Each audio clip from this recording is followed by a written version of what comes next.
רבותיי, שבוע טוב מבורך, שבוע טוב.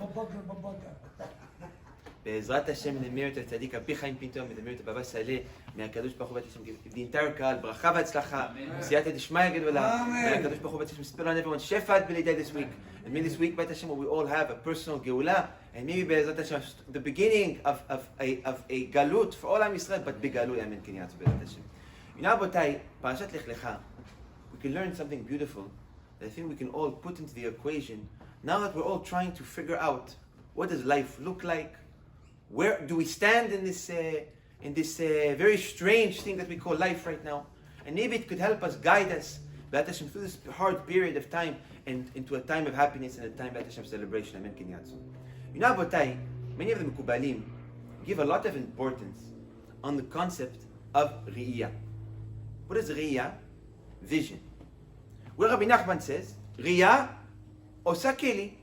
What does that mean? Vision creates a vessel. Wherever a person puts his eyes, he creates a vessel depending on what he's looking at. So there are many different ways a person can teach this. We spoke about this in the past, but Rabbi Nachman says, essentially, what you see in front of you creates a vessel, etc., etc., etc. Now, a lot of the Mekubalim put as well the concept of vision, even on a person's own personal neshama, of kedusha, or of chas v'shalom tum'ah. Where a person that looks at chas v'shalom, unpure sights, he becomes a vessel for impurity. Where the eyes are mamash, what we call an opening to the neshama, it's like that. And the same thing vice versa. When a person looks at tzaddikim, when a person looks at the sight of holy things, it inspires him and it makes him into a vessel for kedusha. And that's why in Gemara it's mentioned in many places in Yerushalmi, which if a student wants to remember his teaching, he should remember the hand movements of his Rav. That just by remembering the way the Rav looked when he spoke, could create enough of a vessel to re-bring back all that Torah and to re-bring back all that limud that he did. So sight is something extremely powerful, something extremely important, and we need to make sure that we always look at good things. Even the Gemara goes as far as saying that a person shouldn't even look at ugly things.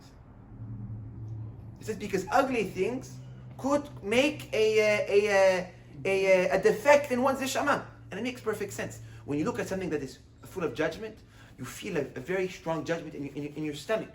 Chas v'shalom, you know, whoever saw shechita or something like that, no matter how hard, how tough you are in your heart, it's something that bothers you. Why? Because the vision, it goes straight to your neshama. So, now Abotai.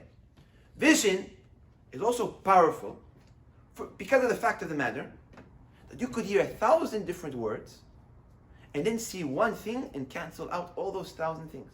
What does that mean? It means 1,000 people can come to you and tell you, you know, there's this fruit, it looks like this, and it looks like this, and it looks like this, and you have 1,000 different interpretations and 1,000 different opinions. Once you see it, what's going to happen to all those 1,000 different opinions? They're going to completely cancel out, like they never existed. And that's why Rabotai, vision is something extremely important and something that essentially could guide us and could control us the way we walk in our life. Now, we know, Rabotai, that vision could also be altered. Vision can also be bent around for essentially that we will look at it and perceive something that is not the case.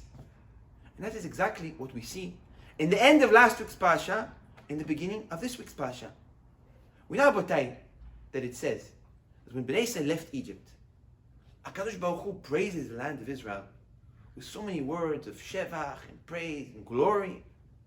Here, Moshe Rabbeinu asked HaKadosh Baruch Hu, some Midrashim say that Bnei Israel pushed Moshe Rabbeinu, that they want to see the land for themselves. Why? Because one sight will be what? Enough to strengthen and to change 1,000,000 words that they've heard of glory about Bnei Israel.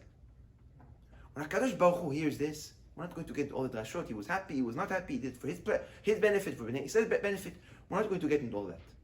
HaKadosh Baruch Hu, when he heard that, he right away started to put things in place that those spies in this week's parasha will be able to enter, to grab enough information and to grab enough proof that Eretz Israel is truly a beautiful land, bring it back to Bnei Israel, And Bnei Israel will be able to see that glory.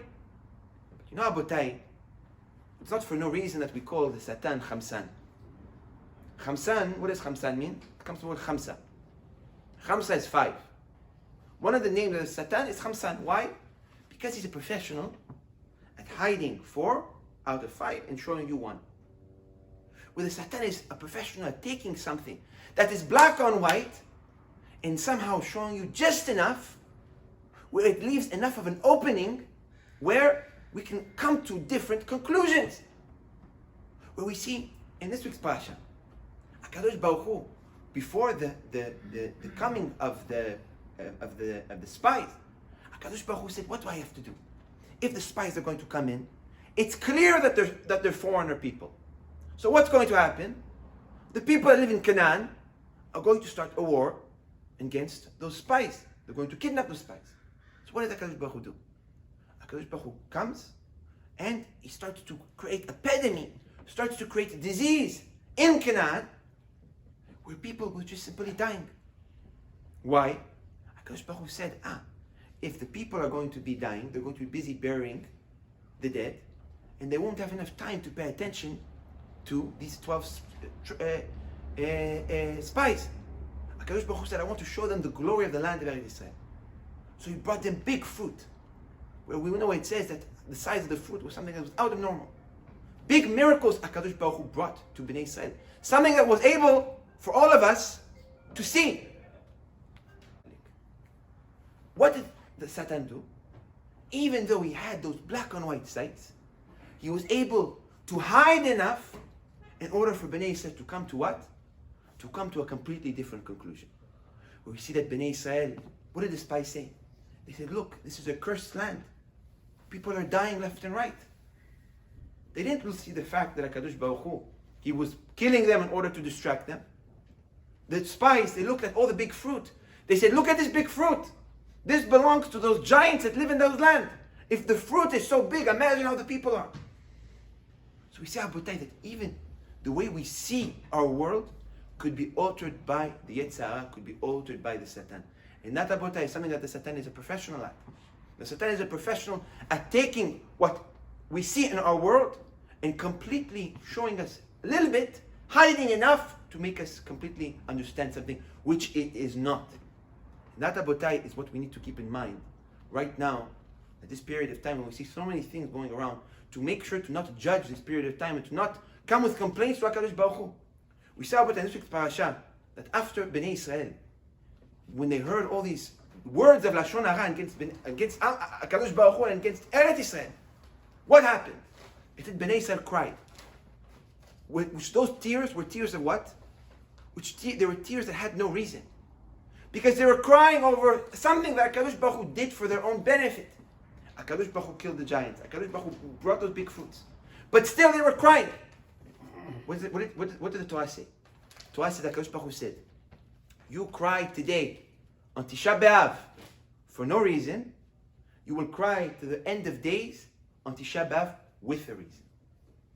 When we see, Abotai, how important it is that when we look at our world, we don't come to conclusions right away.